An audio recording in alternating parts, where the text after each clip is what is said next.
नमस्कार दोस्तों, मूल विधि के फर्स्ट ऑडियो लेक्चर में आपका स्वागत है। और जो हमारा यूपीएसआई और ख़ासकर जो हमारे जो पुलिस के एग्ज़ाम्स होते हैं उनमें जो हमारा मूल विधि होता है इसका वेटेज बहुत ही ज़्यादा होता है। और ये सिलेबस में इसको हम कभी पढ़े नहीं होते। हमारे संविधान का पोर्शन जो होता है वो भी इससे अछूता होता है। जो इनकी धाराएँ वगैरह होती हैं वो भी हमारे संविधान में किसी भी अच्छे से अच्छे राइटर्स की बुक्स में सब नहीं मिलता आपको। तो और इसका वेटेज बहुत ज़्यादा होता है हमारे एग्ज़ाम में। अगर हम यूपीएसआई की हम बात कर लें तो इसमें हमारा 40 क्वेश्चन आता है, जीएस का 100 नंबर का आता है। उसमें हमारे 24 क्वेश्चन हमारे मूल विधि और संविधान से आते हैं, जिसमें लगभग हमारा 10 से 12 क्वेश्चन हमारा मूल विधि से होता है। बाकी के लगभग 10 से 14 क्वेश्चन हमारे संविधान के होते हैं। तो एक अच्छा खासा वेटेज होता है और एक स्कोरिंग सब्जेक्ट होता है। अगर ढंग से थोड़ा पढ़ लिया जाए तो इसमें अच्छा खासा स्कोर भी किया जा सकता है, क्योंकि छोटा सिलेबस है तो इसको हम आराम से कवर भी कर सकते हैं। तो दोस्तों, हम आने वाले कुछ 10 से 12 वीडियोस में मूल विधि के पूरे सिलेबस को हम कवर करेंगे, जो कि हमारे खास बहुत ज़्यादा महत्वपूर्ण होगा यूपीएसआई के एग्ज़ाम के लिए। तो इसको हम कवर करेंगे। तो दोस्तों, हम यहाँ पे स्टार्ट करेंगे भारतीय दंड संहिता से, जो कि हमारी 1860 की जो दंड संहिता है उससे हम स्टार्ट करेंगे। तो यहाँ पे हम इसको एकदम स्टार्टिंग से इसकी हिस्ट्री से, इसे कैसा निर्माण हुआ, इसको कैसे लागू किया गया और अभी तक इसमें क्या क्या परिवर्तन किए गए हैं, उसके साथ ही साथ इसमें कौन कौन सी महत्वपूर्ण धाराएं हैं जो कि हमारे यूपीएसआई एग्ज़ाम के लिए बहुत ही महत्वपूर्ण है, जो उसमें आ सकती हैं या आने वाली हैं। तो उन सब चीज़ों को हम कवर करेंगे। और साथ ही साथ जो हमारा ये पूरा सेशन होगा, इसकी हमारी जो पीडीएफ होगी वो भी आपको उपलब्ध करा जाएगी टेलीग्राम पे। मतलब पूरा का पूरा स्टडी मटेरियल भी आपको हैंड रिटन आपको नोट्स पे मिल जाएगा पूरा का पूरा। तो आप इसी को पूरा पढ़ के अच्छा खासा स्कोर भी कर पाएंगे। दंड संहिता है, इससे पहले हमारे यहाँ क्या व्यवस्थाएँ थी और क्या चीज़ था उसके बारे में हम पढ़ेंगे। तो अगर हम आचार्य कौटिल्य को देखें तो वो कहते हैं, अगर हम आचार्य कौटिल्य की बात करें तो वो कहते हैं कि कठोरतम दंड से प्रजा विचलित होती है और कोमल दंड से प्रजा तिरस्कार करने लगती है। मतलब कठोर दंड देने से प्रजा जो होती है वो विचलित हो जाती है, और वहीं अगर उसको कोमल दंड दिया जाए तो उसका तिरस्कार करने लगती है। मतलब जो शासन प्रणाली होती है वो उसको नहीं मानती, मतलब उसके सारे नियमों को नहीं मानते अगर उसको कोमल दंड दिया जाए। तो इसीलिए जो दंड हमारा उसको एक समुचित व्यवस्था होनी चाहिए, ना तो ज़्यादा कठोर होना चाहिए और ना ही ज़्यादा मतलब कोमल दंड होना चाहिए। ना ही ज़्यादा बहुत अधिक दंड दे दिया जाए किसी अपराध के लिए और ना ही उसके लिए कोई कम से कम सज़ा दी जाए। मतलब एक समुचित एक उचित सज़ा दी जाए किसी के लिए। ये हमारे कौटिल्य जी का हमारा एक मत था। अब इसके बाद समझ में आता है, चलो ठीक है अपराध हुआ, तो अपराध आखिर है क्या, इसको हम समझेंगे। तो दोस्तों, सबसे पहले यहाँ पे हम अपराध की परिभाषा देखेंगे, क्योंकि अगर दंड प्रक्रिया है तो उसके पहले अपराध को भी समझना ज़रूरी होता है कि आखिर अपराध क्या चीज़ है जिसके लिए दंड दिया जा रहा है, अपराध क्या होता है। तो सबसे पहले हम एक बहुत ही बड़े विद्वान हुए कैली, तो कैली सर के अनुसार हम लेते हैं तो कैली ने कहा है कि अपराध उन अवैधानिक कार्यों को कहते हैं जिनके बदले दंड दिया जा सकता है और वे क्षम्य नहीं है। मतलब इनके अनुसार अपराध वो है जिनके बदले हम दंड दे सकते हैं और वो क्षम्य नहीं है, तो उनको अपराध ये बोलते हैं। इसके बाद एक विद्वान स्टीफन सर हुए हैं, तो उनके अनुसार अगर हम देखें तो अपराध से अभिप्राय ऐसे अधिकारों के अतिक्रमण से है जिनका परिणाम उस अतिक्रमण से संबंधित समाज में फैली हुई दुष्कृतियों से है। अपराध से अभिप्राय ऐसे अधिकारों के अतिक्रमण से है जिनका परिणाम उस अतिक्रमण से संबंधित समाज में फैली हुई दुष्कृतियों से है। ठीक है, ये बहुत ज़्यादा इम्पोर्टेंट नहीं है आपके एग्ज़ाम के लिए। आपको बस इसको एक बार देख लेना है कि आखिर अपराध क्या चीज़ है। इस परिभाषा को आपको सिर्फ एक बार अपने सुन लेना है, एक बार देख लेना है। बाकी ये सब परिभाषाएँ आपके एग्ज़ाम में नहीं आने वाली हैं, ना ये कोई खास इंपॉर्टेंट रखती हैं। इसके बाद अगर हम देखें तो ऑस्टिन के अनुसार अपराध वह अवैधानिक कृत्य हैं जिनके साबित हो जाने पर न्यायालय दंड देता है। इन तीनों विद्वानों लगभग एक जैसी लगभग परिभाषाएं दी हैं और बहुत ही सरल सी परिभाषाएं दी हैं। तो अपराध से हम यही आशय निकाल सकते हैं कि जिसको हमारा न्यायालय या समाज जिसको अपराध मान ले या कोई ऐसी कृत्य मान ले जो समाज के विरुद्ध है और उस पर वो दंड देना उचित समझे, तो वही हमारा अपराध हो जाता है।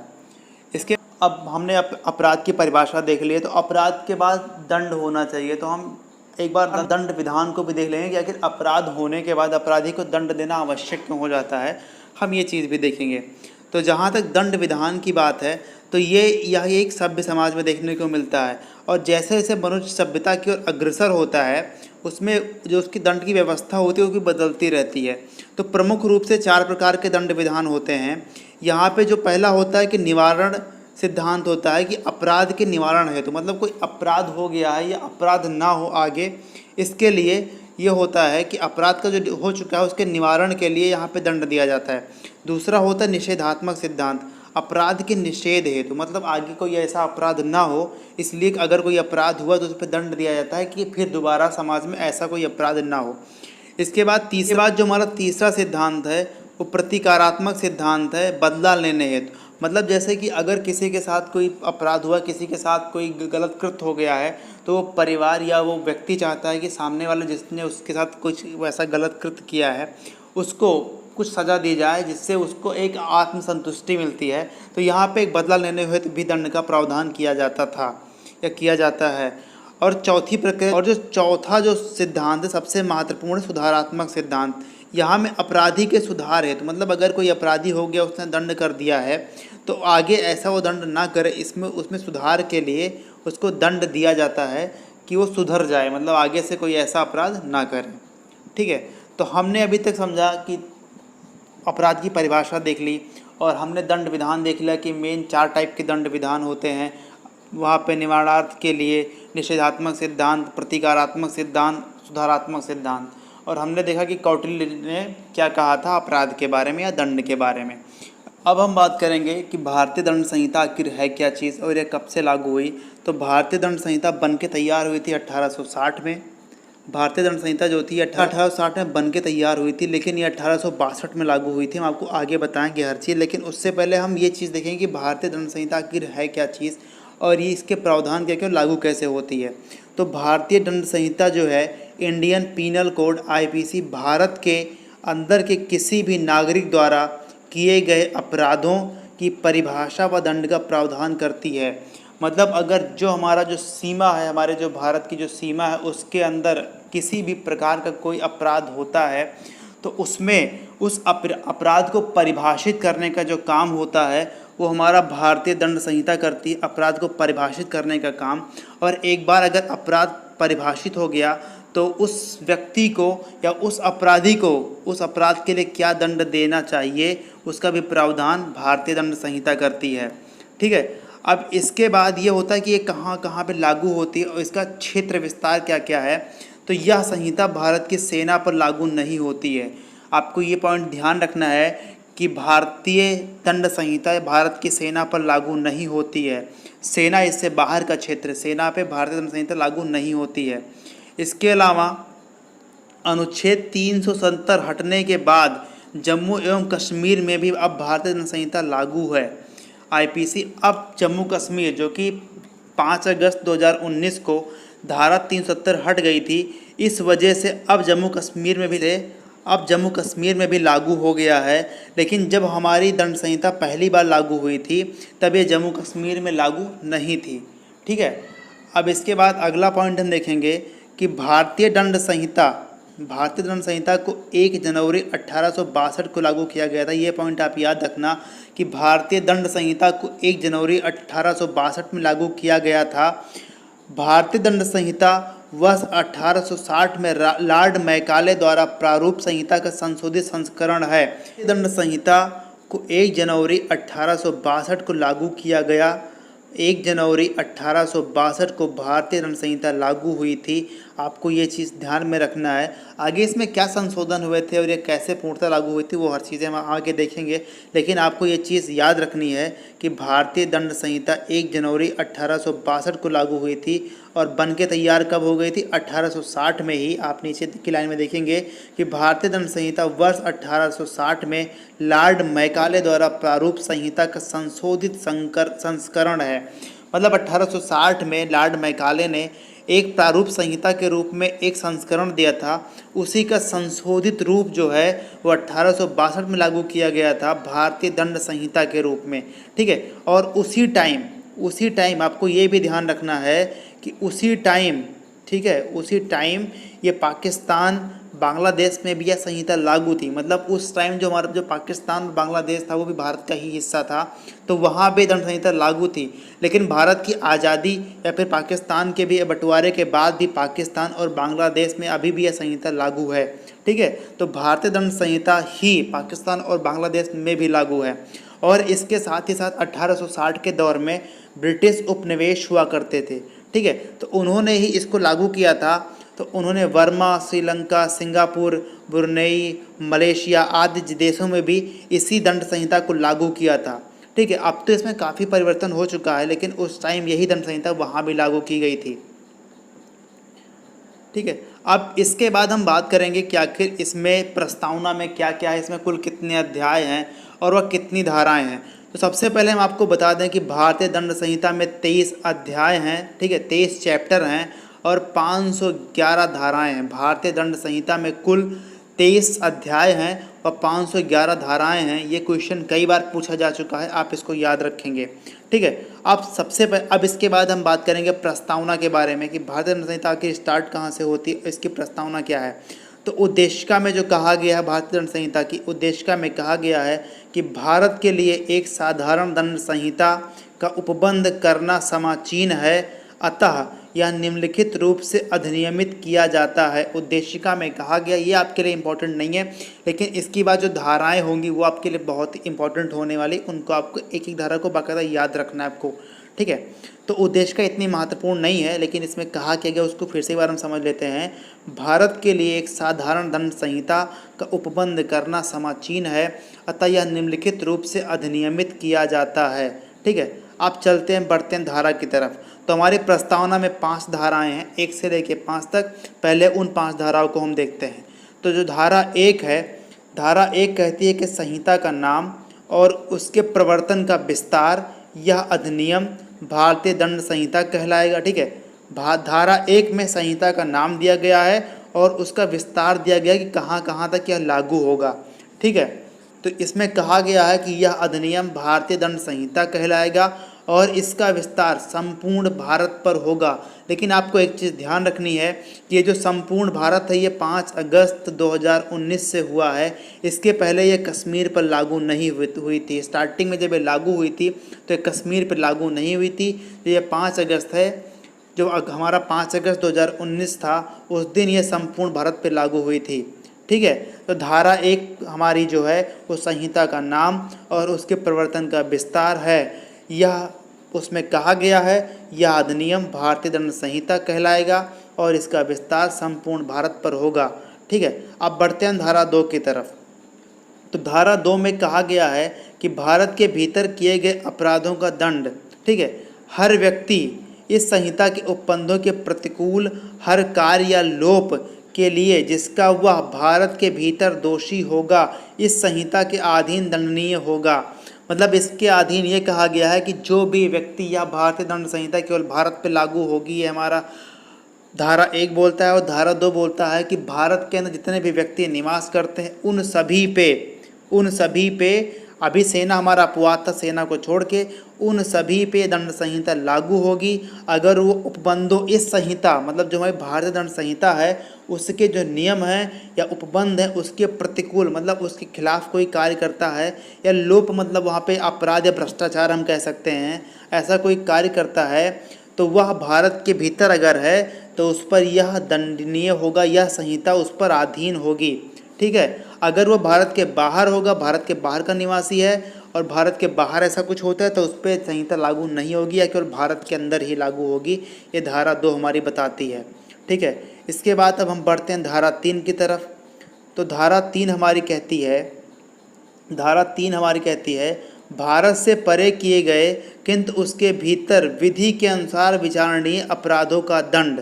ठीक है, भारत से परे किए गए किंतु उसके भीतर विधि के अनुसार विचारणीय अपराधों का दंड, ये हमारी धारा 4 है। आप इन धाराओं को 2-4 बार देखेंगे तो आपको धाराएं याद हो जाएंगी। इसके बाद हमारी धारा 4 है, उसको हम देखेंगे। ठीक है, तो हमारी 4 धारा है, तो इसमें हमारा जो राज्य क्षेत्रातीत या अपर देशांतरीय अपराध है उसके बारे में बात करती है। मतलब अगर कोई चीज़ है जो भारत की और कहीं बाहर है उस पर अगर कुछ है तो वो कैसे दंड होगा उसके बारे में बात करता है। मतलब राज्य क्षेत्रातीत या अपर देशीय अपराधों पर संहिता का विस्तार, ये हमारा इस पे बात करती है। तो इसके बारे में अगर विस्तार से पढ़ें तो भारत के बाहर किसी भी स्थान पर भारतीय नागरिक द्वारा या भारत ने पंजीकृत किसी पोत या विमान पर वह चाहे जहाँ भी हो किसी व्यक्ति द्वारा इस संहिता के अंतर्गत अपराध किए जाने पर इस संहिता के उपबंध लागू होंगे। मतलब अगर कोई भारतीय विमान है या कोई भारतीय पोत या विमान या कोई जहाज़ है और वो भारत के बाहर है और अगर उसके अंदर भी कोई आपराधिक कृत्य किया जाता है तो उस पर भी भारतीय दंड संहिता लागू होगी। ये हमारी धारा 4 कहती है। ठीक है, अब हम बढ़ते हैं धारा 5 की तरफ। तो धारा 5 है, धारा 5 कुछ विधियों पर इस अधिनियम द्वारा प्रभाव न डाला जाना। ठीक है, कुछ लोगों को या कुछ विधियों पर इसके अंदर जो छूट दी गई है उसके बारे में बताता है। तो इसको हम अगर विस्तार से पढ़ेंगे तो इसमें इस अधिनियम में की कोई बात भारत सरकार के सेवा इस अधिनियम की कोई बात भारत सरकार के सेवा के अफसरों, सैनिकों, नौसैनिकों या वायु सैनिकों द्वारा विद्रोह और अभ्युत्थान को दंडित करने वाले किसी भी अधिनियम के उपबंधों या किसी विशेष या स्थानीय विधि के उपबंधों पर प्रभाव नहीं डालेगी। जैसा मैंने अभी सेना बताया था कि सेना एक अपवाद है, सेना पे लागू नहीं होता है, तो यहाँ पर भी उसी की बात की गई है कि कुछ जगहों पे इसमें अपवाद होते हैं, कुछ जगहों पे लागू नहीं होती है। अब अगला एक पॉइंट है, इसको आप याद रखिएगा, नोट है कि भारतीय दंड संहिता की कोई बात विशेष विधि या स्थानीय विधि के उपबंधों पर प्रभाव नहीं डालती है। यही धारा 5 भी कहती है, तो इसको आप याद रखिएगा। हमारी जो प्रस्तावना थी वहाँ पे ख़त्म हो गई और अब इसके बाद तो हमारी जो प्रस्तावना थी भारतीय दंड संहिता की वो ख़त्म हो गई। उसमें 5 धाराएं हैं। अब हम बात करेंगे कुछ महत्वपूर्ण धाराएं जो कि आपके एग्ज़ाम के लिए बहुत ही महत्वपूर्ण है, हम उनके बारे में बात करेंगे। जैसे धारा 10 हुआ, धारा 18 हुआ, ऐसे ऐसे बहुत सी धाराएं हैं, उनके बारे में हम बात करेंगे। ठीक है, तो अब हम बात करते हैं धारा 10 की। इसमें पुरुष और स्त्री को परिभाषित किया गया है। इसमें कहा गया है कि पुरुष शब्द किसी भी आयु के मानव नर का द्योतक है, चाहे वह 1 दिन का हो या 100 वर्ष का या उससे ऊपर। इसी प्रकार स्त्री शब्द किसी भी आयु की मानव नारी का द्योतक है। ठीक है, तो धारा 10 में पुरुष और स्त्री को परिभाषित किया गया है। इसके बाद धारा 18 आता है। धारा 18 में भारत से तात्पर्य जम्मू कश्मीर राज्य को छोड़कर संपूर्ण भारत से है, जो कि पहले मैंने आपको बताया था कि 5 अगस्त 2019 को जब धारा 370 हटी उसके बाद से संपूर्ण भारत पे लागू हुई। लेकिन जब ये भारत पे लागू नहीं हुई थी तो इस धारा 18 की वजह से पूरे भारत पे लागू नहीं होती थी। यहाँ पे लिखा हुआ है कि भारत से तात्पर्य जम्मू कश्मीर राज्य को छोड़कर संपूर्ण भारत से, धारा 370 हटने से पहले तक। ठीक है, नोट, धारा 370 5 अगस्त 2019 को हटाई गई, उसी दिन से संपूर्ण भारत पे लागू हो गया है। ठीक है, अब आगे हम बात करेंगे। अब आगे हम देखेंगे कि जो हमारी धारा 21 है ये भारतीय दंड संहिता की धारा 21 लोक सेवक से संबंधित है। मतलब जो लोक सेवक की जो अधिकारी या उनके जो कार्य हैं उनसे संबंधित है धारा 21। अब इसके बाद धारा 24 में बेईमानी की परिभाषा दी गई है। धारा 24 में बेईमानी से की परिभाषा दी गई है। इसको परिभाषित करते हुए कहा गया है, जो कोई इस आशय से कार्य करता है कि एक व्यक्ति को सदोष अभिलाभ कारित करे तो वह उस कार्य को बेईमानी से करता है। फिर से एक बार आप समझ लीजिए, जो कोई इस आशय से कार्य करता है कि एक व्यक्ति को सदोष अभिलाभ कारित करे तो वह उस कार्य को बेईमानी से करता है। इसमें बेईमानी को परिभाषित किया गया है धारा 24 में। ठीक है, अब इसके बाद धारा 25 में कपट पूर्वक को परिभाषित किया गया है। यदि कोई व्यक्ति किसी बात को कपट करने के आशय से करता है तो यह कहा जाता है कि वह कपट पूर्वक किया गया है। ठीक है, इसको हम फ्रॉड बोलते हैं इंग्लिश में, कपट पूर्वक को इसको हम फ्रॉड भी बोल सकते हैं। तो यहाँ पे कोई धोखाधड़ी वाला काम होता है वही कपट पूर्वक होता है। ठीक है, तो यहाँ पे कपट पूर्वक को परिभाषित करते हुए कहा गया है, यदि कोई व्यक्ति किसी बात को कपट करने के आशय से करता है तो यह कहा जाता है वह कपट पूर्वक किया गया है। ठीक है, अब धारा 24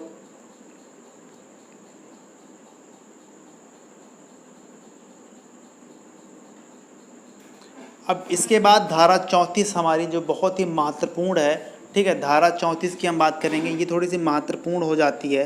ठीक है, तो इसको आप जरूर याद रखिएगा। धारा 34 के अधीन सामान्य आशय जो आपराधिक कृत्य करने वाले लोगों को ज्ञात है। ठीक है, धारा 34 में सामान्य आशय को परिभाषित किया गया है और इसमें सामान्य आशय और समान आशय दो चीज़ें होती हैं।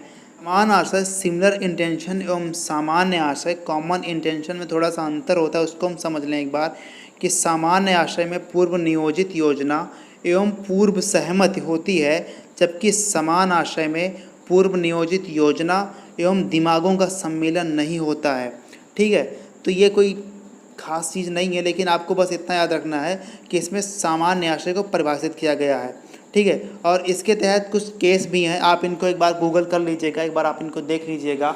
धारा 34 के अंतर्गत कुछ वाद हैं जो कि महत्वपूर्ण हैं। ठीक है, तो इसमें महबूब शाह बनाम इम्परर का एक वाद है, दूसरा है वरेंद्र कुमार घोष बनाम इम्परर का वाद है, और तीसरा है कांतिया बनाम बम्बई राज्य का वाद है।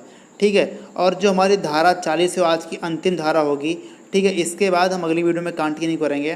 तो धारा 40 में अपराध को परिभाषित किया गया है और अपराध शब्द के बारे में बात की गई है। धारा 40 में कहा गया है कि अपराध इस धारा के खंड 2 और 3 में वर्णित अध्यायों और धाराओं के सिवाय अपराध शब्द इस संहिता द्वारा दंडनीय की गई किसी बात का द्योतक है। मतलब धारा 24 जो हमारी धारा 40 है उसमें अपराध को परिभाषित किया गया है और उसके दंड विधान जो है उसके बारे में बात की गई है।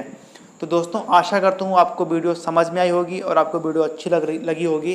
तो अगर आप मूल विधि की तैयारी करना चाहते हैं और अगर आपको वीडियो समझ में आती है तो आप इस चैनल को सब्सक्राइब कर लीजिएगा और हमारे टेलीग्राम चैनल से जुड़ जाइएगा, आपको सारे PDF हमें मिल जाएंगे।